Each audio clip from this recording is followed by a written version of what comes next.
Hey guys, coming at you today with a delicious keto eggnog recipe. Now, you might not be seeing this until 2023, depending on if I can get this shot and edited and posted in 3 days, because I want it out before Christmas. But if that doesn't happen because he's coming, then you won't see it till next year. So if that's the case, my boy's almost a year old already. Crazy. But anyways, I'm making this keto eggnog. I've never really drank eggnog, but my husband wanted some eggnog for Christmas this year. So I thought I would try and make a version. I looked up tons of recipes, like tons, and they were all different. But there was 2 factors that I wanted to make sure this recipe had. One, I could drink it being pregnant, which means you got to make sure the eggs are either pasteurized or taken above 160. The second criteria was, for me, I wanted to use all the egg, because I hate using just yolks and having a bunch of whites left over. So I made this recipe combining like 3 different recipes and making it keto so that I could drink it.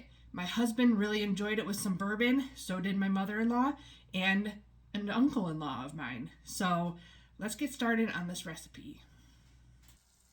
So there are several ways you can make this recipe. Like I said, I wanted to be able to drink it as a pregnant person, so I have to cook both parts of this. But you really don't have to. You can make it like just my regular ice cream based custard recipe, where you heat the cream and milk, temper egg yolks, whip your egg whites, and then just fold egg whites into that mixture, and it'll be delicious. That's also if you want to just use powdered Monkford erythritol blend. I wouldn't heat it with the eggs because you're going to end up having crystallized sugar. That's why I use allulose in this recipe, because I'm cooking both the egg yolks and I'm warming up the egg whites. So I'm using allulose so that they don't crystallize when it cools down. If you want to use the Monkford erythritol, I would only use that if you're not heating things up. You can maybe still use Monkford erythritol if you're heating things. I just wouldn't do it with the eggs. I would put it in the cream, and what we're using is milkadamia mixture. The bottom line, I just would not heat up Monkford erythritol blend.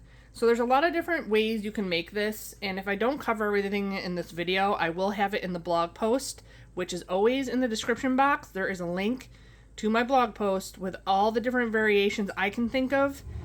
Of course, there still might be things that I missed that you can ask questions about, but please check the blog post before asking, different methods of making this. I have my eggs here warming up in warm water. The warmer your eggs are, the faster this process will go. I also have some water simmering on the stove here, ready to whip our egg yolks and egg whites to 160 degrees. So first up, we gotta separate our egg whites and egg yolks. Before we do that, I'm going to warm up these bowls a little bit on my water bath. It is kind of cold down here, but I'm going to crack my eggs into another container and transfer them into the bowls so that we don't contaminate the egg whites. That bowl's warm up. This is going to be our egg white bowl because we got to whip our egg whites. I'm going to grab out heavy cream, and this is the milk I'm using. You can literally use any alternative unsweetened milk you want. So flax, oat, milkadamia, almond, whatever you like. This just cuts the carbs down a little bit. Okay, bowls are warm now. Not hot, 'cause you don't want these to cook. Make sure you have a garbage can ready for your shells.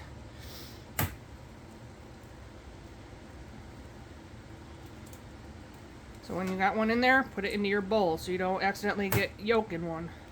There's a shell in there. You can also just dump it in your hand. It's sometimes easier than doing shell to shell.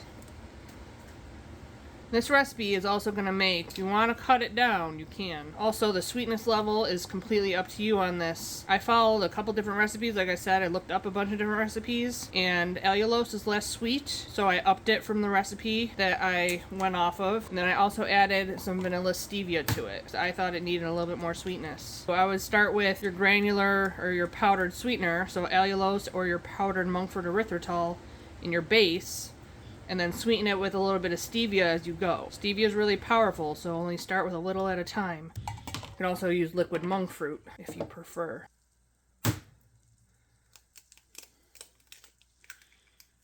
So there's a lot of ways to make this, so if you have a favorite homemade eggnog recipe that you use, I would just follow kind of my measurements on sweetness level and just swapping out. Most of the recipes had whole milk in them. So I'm adding a little bit more cream and subbing out the whole milk for an alternative unsweetened milk. I think that's about it on variations and procedures and everything. So I'm gonna whip all this together. My measurements are a half cup of allulose in the egg yolks, half cup in the egg whites, and then we're gonna combine all of it together with the heavy cream and macadamia nut milk. So there's real no need to weigh things here. It's all gonna be to taste anyways. So half cup. Now with my egg yolks, I like to use a beater. You don't have to though. You could just do a whisk, but I like them nice and thick and foamy. So I'm using a hand mixer over my double boiler, and I'm going to add in the allulose slowly until it comes to 160.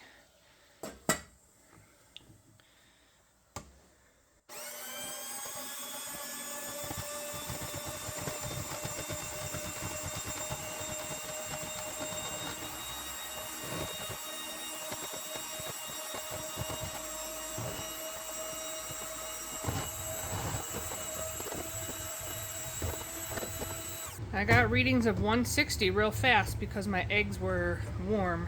Last time that took a lot longer. So starting out with warm eggs really does help. And if anything is cooked in here, it's not going to matter because we're going to strain it later. But there's also another way to do this where once you temper your egg yolks with the hot milk and cream, you can put it back on the heat and cook it until it's 160. But you're going to be more likely to scramble it that way. But either way, you can strain it and it'll still be fine. But those are done there. Whoa, didn't mean to shoot it off into there. Now what I didn't do last time, I just let that sit, but I think it'd be more beneficial to mix the cream and milk into this now because it'll get a head start on it cooling, because this isn't going to taste as good warm. And I kind of don't want to wait hours for it to be cool. So we are going to whisk in our cream and macadamia nut milk. And then we'll heat up our egg whites. So there's 2 cups of each, which this should be 2 cups because I literally just opened this carton and only made a batch of eggnog with it with 2 cups. 2 cups of cream, 2 cups of the macadamia nut milk. And I believe this is a quart too. And I just opened this also. So it's gonna be cartons. It worked out good. So you can also double this recipe. Use a quart of cream, a quart of milk for your choice, 12 eggs, 2 cups of allulose, and however much stevia you want. Pretty easy if you're having a whole party that wants eggnog. Super easy. So I'm gonna pop this into the fridge because that'll make it cool down faster and be a little bit more desirable to drink later. Pretty cool already. Now for the egg whites, I don't use the beaters because you're going to be putting it on the stand mixer to whip. So using the beaters for the egg yolks just makes it a lot easier than whisking with a whisk. But for this, we don't really need to beat it up any. We're going to whip it with the whip attachment later. So put it on the heat, whisk. You can also use Boca Sweet instead of allulose here. That doesn't crystallize when you cool it down, as far as I know. Basically, I thought of this because none of the recipes had you heating up the egg whites. They just had you whipping them and folding them into the eggnog, which I can't do, obviously, because I'm pregnant. But this is how you make a Swiss meringue buttercream.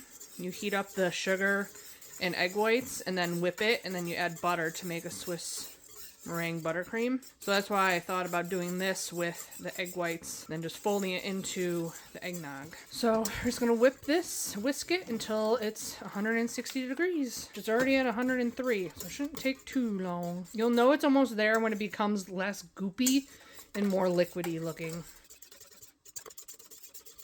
Important part is just to make sure you stay kind of at a simmer on this. Don't let your bowl touch the water, and make sure you have water in there. Like, it's almost gone, so you just gotta make sure if you're heating it up ahead of time that you don't run out of water while you're doing this, because a dry pan will cook your eggs in like 2 seconds. And as you can see, it's become more liquidy and frothy. It's no longer like goopy. So it is almost there. You can completely skip this step too. I mean, if you want to just do the egg part, you can, the egg yolk You can completely skip this step. Just put all your allulose in the eggs. They may look scrambled, but they'll be fine. You're gonna strain this whole mixture anyways and whip to soft peaks.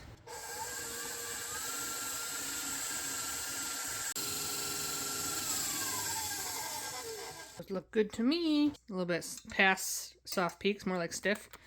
But it really doesn't matter. You're just mixing this into your cream and milk mixture, and you're gonna have to whip it up like every time you go to like serve it. You're gonna have to whisk it a little bit, but it makes it super creamy. You can completely not put the egg whites in also. Egg whites do freeze well, and you can use them for meringues or whatever you want. I have my gallon pitcher set up here with a strainer. We're gonna strain this after we're done here.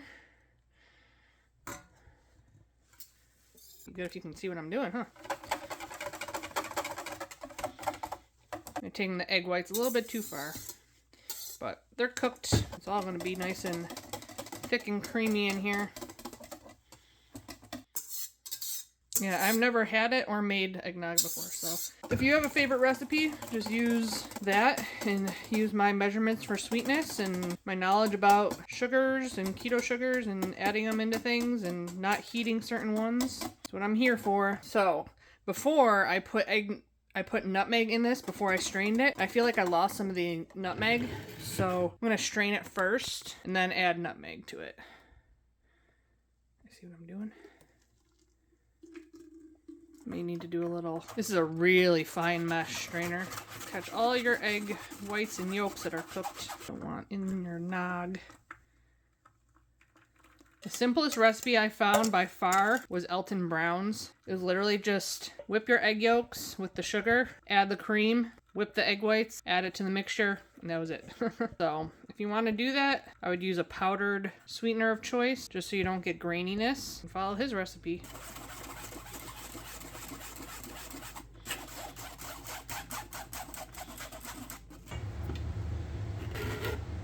There's our delicious creamy eggnog. Depending on what kind of milk you use, mine is -1 or less than 1 and less than 1 for 8 ounces. So you can put 1 for that or 2 for that, whatever you'd like. Probably more like 1.25 cups of eggnog with 1 ounce of bourbon over a glass of ice. And the family enjoyed it for sure. So for this much eggnog, I did 1/2 teaspoon of nutmeg, but my husband Adam said it wasn't enough nutmeg, but I don't know if that's because I lost a lot in the straining process of straining the eggs, or if it's just because it's not fresh nutmeg. But I did go and buy fresh nutmeg, and I think it tastes a lot better, but you can do 1/2 teaspoon fresh grated or 1/2 teaspoon of ground, and then I garnished with the fresh after I put it into a glass of ice. And I think that is pretty good. And if you have the whole nutmeg, use it all for this. This is kind of cold. I'm going to throw it in the refrigerator for a little while I get set up here. And then I don't know if it's traditional to put vanilla in eggnog, but I feel like all the ones at the store kind of taste like vanilla. So I think that's really the only kind I've ever, maybe I've tried it in the past. I don't even know. So I'm adding 1/2 teaspoon of vanilla stevia, but the stevia is pretty much optional. The vanilla, definitely optional. You can do a different flavor if you have a cinnamon or a clove or a nutmeg. I saw recipes with all different spices in it. So if you want to use a different spice, go right ahead. I'm pretty sure nutmeg is the traditional though. So that is all set. I'm going to let it chill for a while, and then we're gonna have a little taste test. I haven't had it with the fresh nutmeg on, I don't think, because I couldn't drink the bourbon. I'll be back in a minute.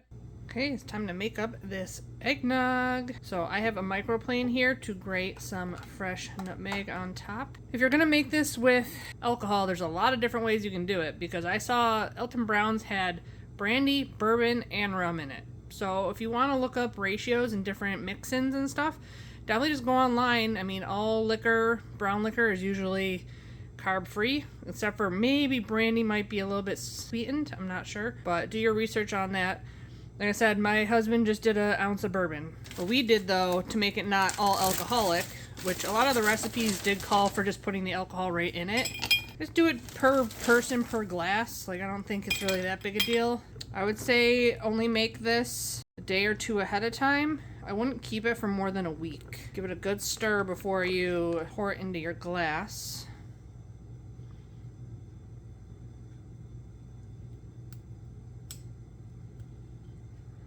Nutmeg is really, really hard, so make sure you keep a good grip on it and press kind of hard.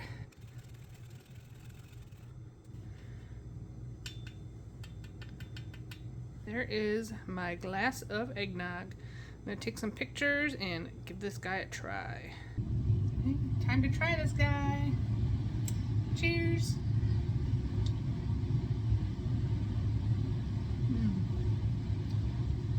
With the nutmeg on top, you can smell it like as you drink it. Very Christmas festive.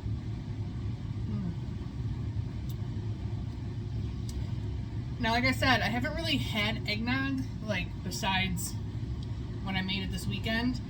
I think maybe I've tried it in a carton before at some point, but if you never had homemade, I feel like this tastes way different. Like, because I know the stuff that comes out of the carton is, like, really thick, like, and really sweet. Like, I looked up the carbs on it. Half a cup of eggnog from the store, every single one had 20 grams of carbs or more. So, and most of them had high fructose corn syrup and carrageenan and all these other sorts of things that just not good. This tastes like melted down ice cream basically, but it's good for you, or like better for you, way better for you than the carton stuff. It's creamy, delicious. I might have to make this next Christmas when I can actually drink some rum in it. Rum is my thing, that's for sure. It literally tastes like a melted down like milkshake.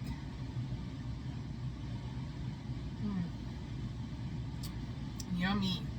Well, I hope you guys enjoy this video and this recipe, and you have a great and happy holiday season and Christmas and all that fun stuff. Make this eggnog if you are so inclined to do so, and let me know in the comments below how you liked it, how everyone else liked it, and hopefully I will be seeing you in the new year with a little baby boy in my arms. Don't forget to check out my Amazon links and the blog link to the full recipe in the description box below. Subscribe if you haven't already. Give the video a thumbs up if you enjoyed it. And as always, I'll be back with many more keto dessert recipes. Bye guys.